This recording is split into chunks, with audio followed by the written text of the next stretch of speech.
పుష్ప సినిమాని ఆపిస్తా అన్నారు కదా, మరి బాహుబలి క్రాస్ చేసింది, దంగల్ క్రాస్ చేసిన తర్వాత ఆపుతారా అని ఆ మీనింగ్. మిమ్మల్ని మీరు ఎక్కిరించేది కాదురా బాబు, అంటే అది ప్రభాస్ ఫ్యాన్స్ కి వస్తుంది.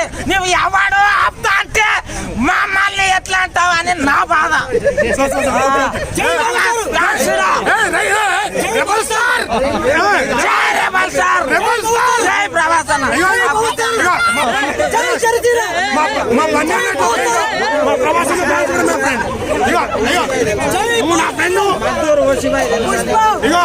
నాకు ప్రభాస్ ఫ్రెండ్ అయితే నువ్వు నాకు ఫ్రెండ్. జై రెబల్ సార్, జై జై బన్నీ, జై జై బన్నీ, జై రెబల్ సార్, జై జై రెబల్ సార్. అస్సలు తగ్గేదలే. అంటే ప్రభాస్ నాకు ఒకటే క్లారిటీ, అంటే అది ఆపుతా అన్నారు కదా, కొద్దిగా కామెడీ షోలో చెప్పిన మనోడు చెప్పేదాకా అంత వైరల్ అయింది నాకు తెలియదు. సో అది ఎవరైతే ఆపుతున్నారో వాళ్ళకి కౌంటర్ తప్పించి ప్రభాస్ అన్న